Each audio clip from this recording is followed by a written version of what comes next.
We are going to get started. So, welcome everybody to this month's expert interview with KW Talent. I am your host for the day, the KW Talent community leader and founder, Liz Landry. And we are joined today by the one and only Ricky O'Neill out of Sacramento, California, who I have known for many, many years now. And I'm excited to have as his first time as a guest with us on a KW Talent expert interview. Now, we are here today to talk about something that's super cool, and Ricky's attire is in perfect match for it, so I love it. He dressed for the occasion, y'all. We are here today to talk about exactly what to say frameworks and how Ricky uses them in his business with his team to get better results in a really challenging market. So, Ricky, I've told everybody a little bit about you. But now I want you to tell them a little bit about you. But most importantly, I want you to tell them why you're actually passionate about this and why we're even having this conversation today.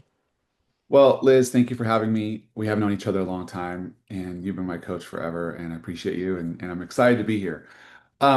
So yeah, we're out of the base out of we're with the More Real Estate Group out of the greater Sacramento area, which is in California, for those that have never heard of Sacramento. And we run a team here with about 20 total people, including staff and agents, that roughly is just over 200 units a year and growing.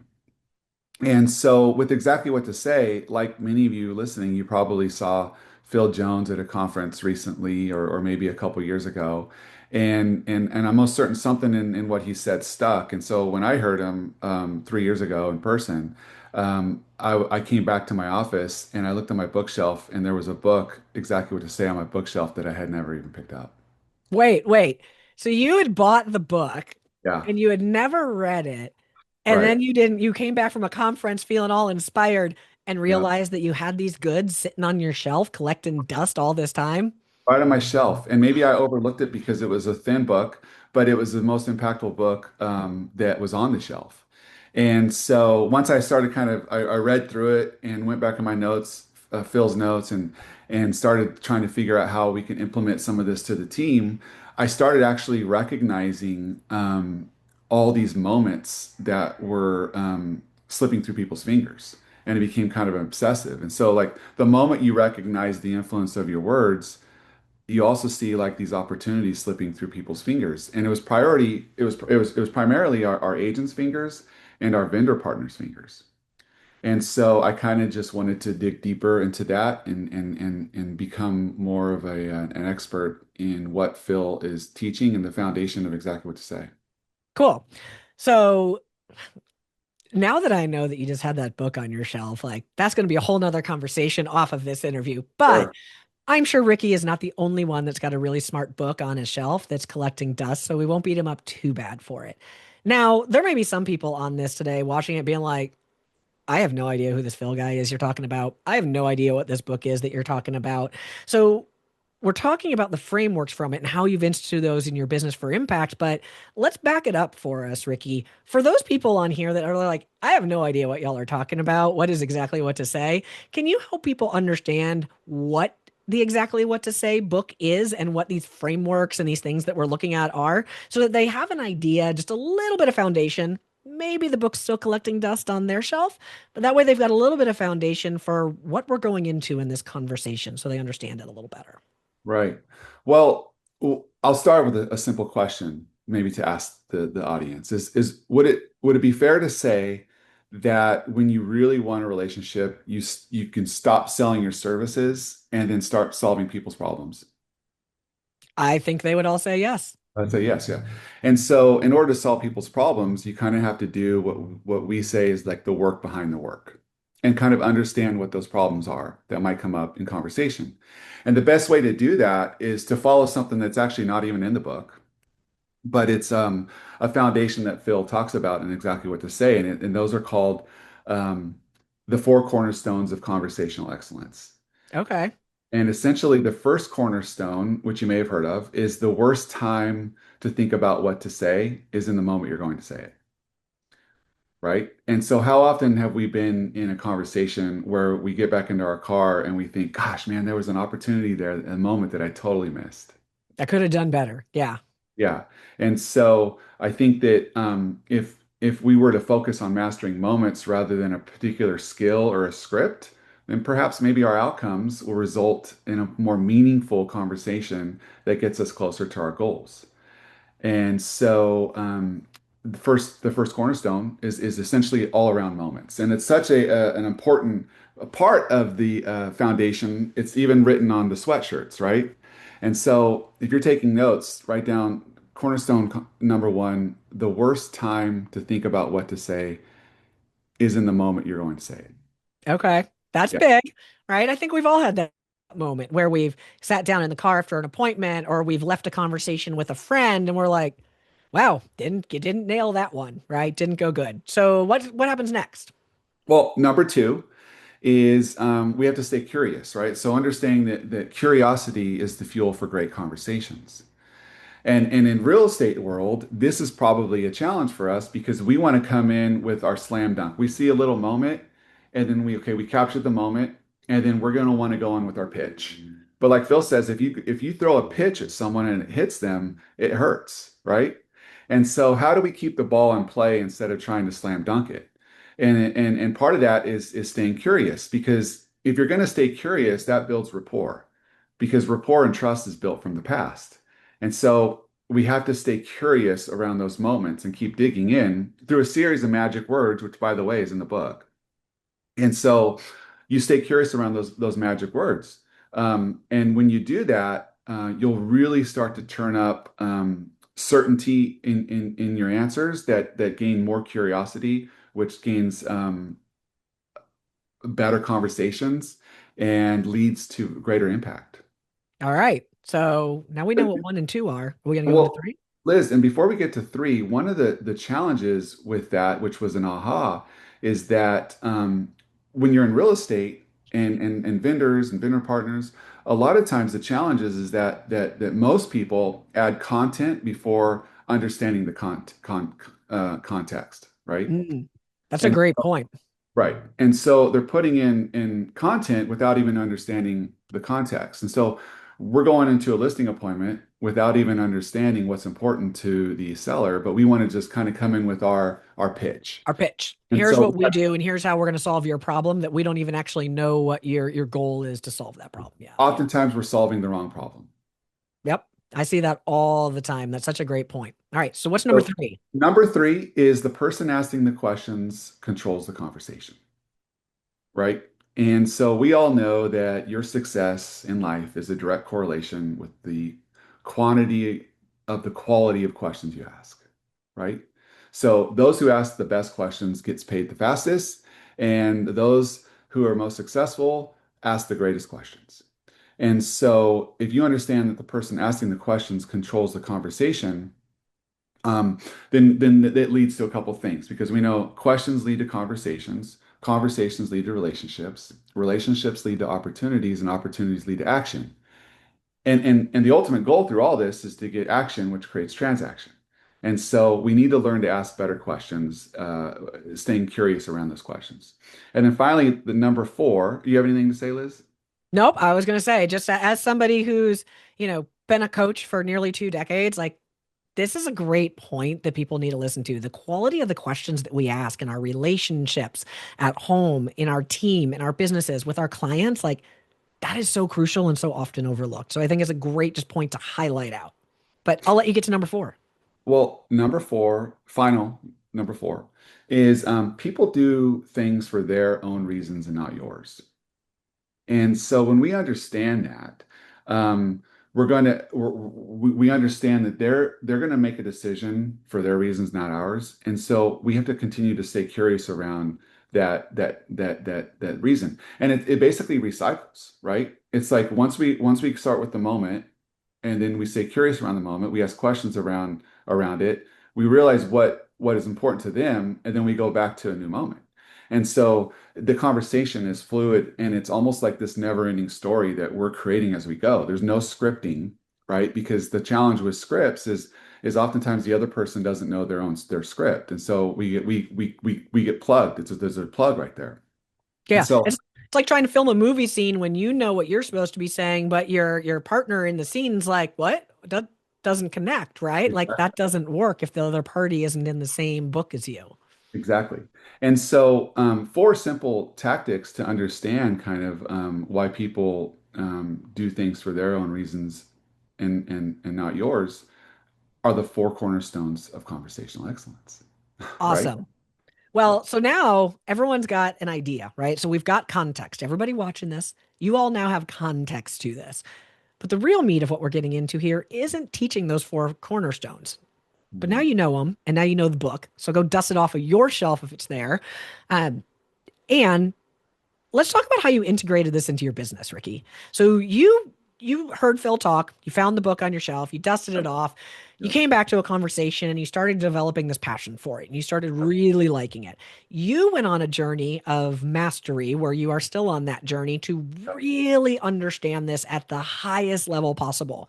And through that, you said, I'm seeing all these conversations that are all these things that are slipping through the fingertips of my team. I've got to help them understand this at a higher level. What did it look like to actually start bringing this back to your business and integrating this into your team? And specifically, like people don't really like change, right? Like they don't really love change. So I can imagine, the hectic rainmaker coming in with like, "Hey guys, I've got this new passion and this new idea and I'm going to force it upon you and we're going to change the way we're doing things." Right? How did you overcome any of their challenges or objections about that? And what did it look like to start integrating into your business?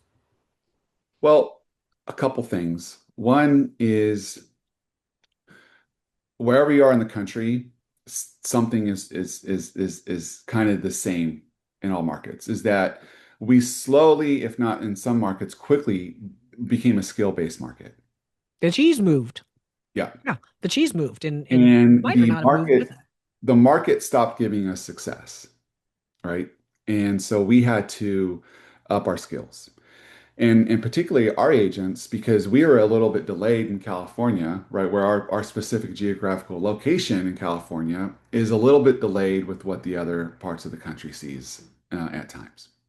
And so when we realized that some of our skills that we had 2 years ago, 1 year ago, 6 months ago, they were outdated, They right? weren't working They anymore. weren't working anymore. And some of those skills were little tactics or little tiny tricks and tips and everything that you go to a conference or you hear online or someone say on Instagram reel and you try to use it. And they might work for like a couple minutes, but then there's kind of a, an end to it. And then the agents get stuck again. And so and part of that reason is because real estate agents are programmed, What do right? you mean? Tell me more about that. What do you mean we're programmed? Well, we're programmed on what similar to the second cornerstone of curiosity, right? We're programmed to almost tell them what we want them to hear instead of staying curious about what they're saying. Give me an example. Well, I'll give you a great example. If I were to ask you, Liz, so I'll give you a great example. So we practice role play every morning in our office with these role play cards. Okay, right? They're really good role play cards. I have them. I can vouch for this. And in the role play cards, there's three different color cards, and they all have a different scenario. They all have a different kind of what kind of prospect you're talking to, whether it's in an open house, door knocking, inbound lead, whatever it is. And then there's kind of a big, thick stack of objections that might come up. And then a number of cards that are essentially the magic words out of this book, which kind of give you curiosity and direction on how to guide the conversation. And so this weekend we have a big event. And we're going to have a lot of our VIPs and clients come to this event where we're going to actually see them face to face. Okay. And when that happens, Liz, and people who know you work in real estate, they come to your events and they see you face to face once or twice a year. What do we know that they're likely to ask us? How's the market? How's the market? How's the market? Right. And agents oftentimes are programmed to respond in a certain way to that question. Why do you ask? Exactly. Why? Well, it depends. Why do you ask? Are you a buyer? Are you a seller? Are you an investor? Right? And so that's how we were programmed to respond. Anyone who's been in this business more than like 30 days has been trained to To say respond that. in Hmm. something of that fashion. Hmm. And So I'm assuming you're about to tell us that's really bad, Ricky.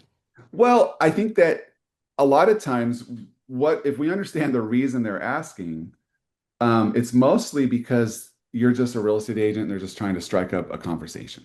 You mean we're standing in an awkward situation together and we have to make small talk and we don't know anything Yeah. else necessarily about this person to have a conversation about? So we Right. ask, how's the market? Common Right. ground, right? And as two introverts, you and me are sitting here thinking, gosh, I really am not super excited about answering all these questions from people who I'm going to see today, or I'm excited about it and I'm going to be exhausted later. How can we create some kind of deprogramming around that? And so what we did all week is prepare because the most important time is doing the work before the work, right? And another thing is important to note, if you're taking notes, is that um, amateurs, so professionals practice and practice, and amateurs practice on prospects, right? And so Expensive practice too. we're professionals, so we're practicing and practice not on prospects. And so this week we went around that scenario, that whole entire scenario. It's like when what questions do we know those people are going to ask us? And we know the very first question is how's the market? So instead of saying something like, well, it depends why you ask, you know, Phil might say it's interesting, right? You ever hear him say something like that? Like, oh, it's interesting. Mhm. And so, but what do we say after that, right? We can say, look, listen, it's interesting. Out of curiosity, are you asking more about prices, interest rates, or what homes are actually selling for? Yeah, right? Like we don't know why they actually asked. So how do we start diagnosing and solving a problem before we know more? Right. And so when you give them those three options, they're going to actually say, actually, the rates, what's going on with the rates, right? And so you guided the conversation that way. You stay curious around that moment, right? Or one response that we practice on is, are you asking from a place of curiosity or because you or someone you know might be thinking about making a move in the next 3 to 6 months? So good. Right. Right. So Ricky, you guys are prepping for this big event this weekend, right? And this big client event that you have going on. And I love where you said uh, professionals practice before the event and amateurs practice on prospects because that's Right. so crucial. So you guys have been prepping and you've been getting ready for this big event this week. Now, Mhm. you've been doing this for some time, though. So, this activity of practice with your team and with your business is not brand new. How long have you actually been working with your team on the frameworks from exactly what to say and shifting their mindset on the way that they're having conversations and the way that they're asking questions and the way they're talking to their clients? Well, we really went deep into it in the commitment of mastering it in late spring of this year. Okay. Right. So, that based on the time we're doing this interview was what, 6, 7 months ago, maybe? 6 months ago. 6 months Six, ago. Okay. 7 months ago. We'll say 7 months ago. Okay. 7 months ago. And what happened is because we're programmed, it took a little while for them to kind of get used to the To break that programming. programming, right? Or habits. We can also say habits. Um, and if you're following the one thing, Liz, which I know you are, Great book. um, then we know it takes a number of days to break or make a habit. 66 days, I think it is, right? Yep. So On average, it's 66 days. it took us about that, right? So it took over 2 months. So Yeah, for 2 months, you did the same thing every Monday, every Tuesday, every Wednesday, every Thursday, every Friday, and then repeat the next week right. without necessarily seeing the immediate result. You did the work. Here's what's cool about that is that the result came in quarter 3. So over 90 days later. Right. And the result came in quarter 3, where quarter 3 was the best quarter we've ever had as a company. And I don't think there's a lot of teams that could say that about their quarter 3 this year. No, no. And we're leaning in with quarter 4, we're going to be right at goal. And so what's really cool about this whole thing is that it started out with just one or two of our agents. And some of the veteran agents started seeing the newer agents get momentum. Having results. Yeah. And then some people heard about it through the grapevine, through our networking groups, and so they wanted to zoom in and just listen. And so now every morning we have veterans, we have rookies, we have mid-level, we have Zoomers, where we're all in the morning talking about how can we improve our conversational skills to have greater impact on the people in front of us. I love it. So 6 months, you didn't Yep. start seeing results for 90 days, right? Yep. And now you've kind of created a magnet that is bringing people into your world because the results are showing up and the culture is there for it. So you have the best quarter, right? I was going to ask, how did the results show up? Well, you have the best third quarter that you've ever had as a business. I think that's pretty telling in what is arguably one of the hardest real estate markets that we have had in over a decade for transactions and unit count. So that's pretty fantastic. Now, let's put a bow on this, right? As we're coming to the end of our time today, Ricky, I want people to understand you didn't master it overnight. Your Mhm. team didn't immediately run to you and say, Ricky, this is the best idea you've ever had. Can we please join? We want to do this. Teach us more. This was a slowly and then suddenly thing that's taken place over the last 6 to 7 months. So if I'm a team or I'm an age solo agent, or if I'm just anybody in any industry and I'm like, hey, this seems like a really good conversation I should have. How should I start proceeding forward to integrate the frameworks out of exactly what to say, or even just better conversations? What's the first step? Like, where should I start? Well, that's a great question. And you got to Thank start by you. What someone told me earlier today that the caliber of question you ask is very important. yeah. Well, I think you have to want it, first of all, right? And Okay. so whether the audience is, you know, 2 days in on the job, 2 months in on the job, 2 years, or 2 decades in, we all know that you have to really be committed to it, right?